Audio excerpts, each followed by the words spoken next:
안녕하세요. 오늘은 소심하고 꼬질꼬질한 모습으로 IMF와 저출산에 대해서 얘기해 보려고 합니다. IMF는 뭐 우리나라 고등학생 정도면 다 아는데 IMF는 사실 적절한 이름이 아닙니다. 그때를 기억하는 그 빚을 탕감하면서 우리 IMF는 우리나라에서 나갔지만 그때 시작한 그 불쾌한 거래들은 지금까지도 계속되고 있기 때문에 IMF라고 명명하기보다는 국가 부도 사태라고 말을 하는 게 더 적합할 것 같습니다.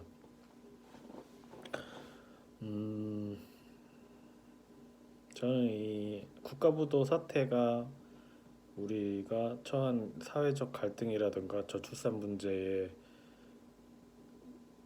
하나의 원인 배경이라고 생각하는데요. 그 국가 부도 사태는 끝났던 것이 아니기 때문에 여전히 원인일 수 있는 거죠.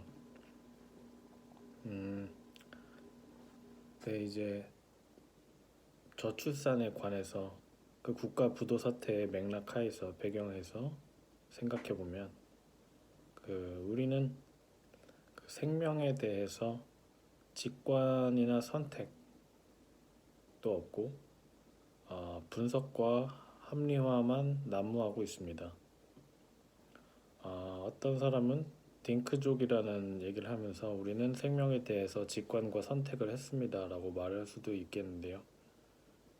딩크족이라는 것은 삶의 유형에 대한 직관과 선택인 것이죠.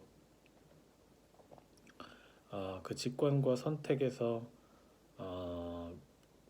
태어날 생명에 대한 것은 태어날 생명에 대한 의미는 생명의 의미는 삶의 유형이라는 것의 하위에 있는 것처럼 여겨지는데 사실은 생명이라는 것은 그 삶의 유형 위에 있는 거잖아요. 그러니까 딩크족에 대한 직관과 선택을 한다고 하더라도 생명에 대한 직관과 선택이라고는 말을 할 수가 없겠습니다. 사실은 우리 사회에서는 생명에 대한 분석과 합리화도 전무합니다. 사실은 아예 생각을 안 해요. 생명이 뭔가에 대해서.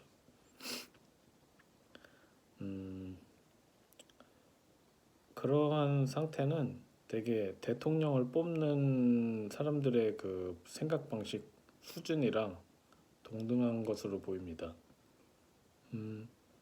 대통령을 뽑을 때도 이번엔 이쪽이 했으니까 저쪽을 저번엔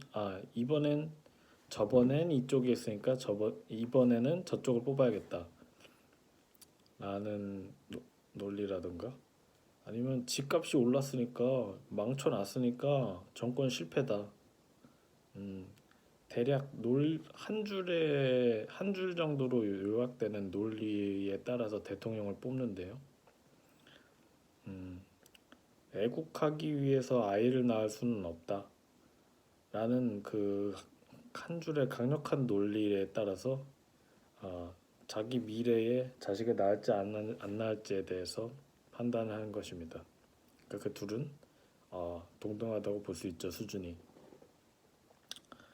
근데 거기에는 이제 비판할 점이 없는데 사실 제가 생각하고 행동하는 것도 한 줄 논리에 따라서 이루어지는 거 아니겠습니까? 근데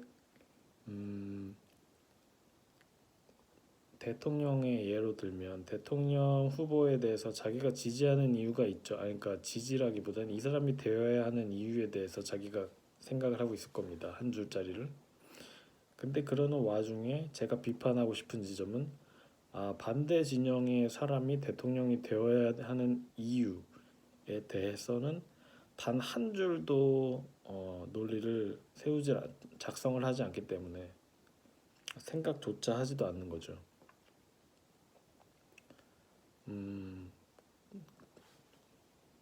그것과 비슷하게 자녀를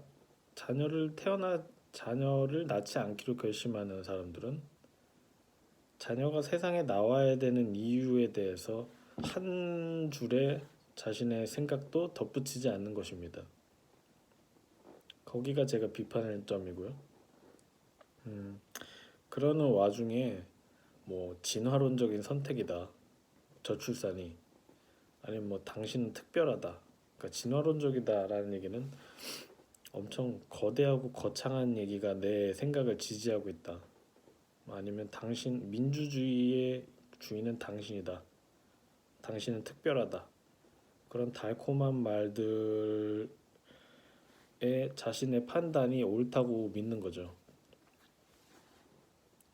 근데 결코 상대 후보가 되어야 하는 이유라든가 내 그 자녀가 태어나야 되는 이유에 대해서는 한 줄도 적지를 않습니다.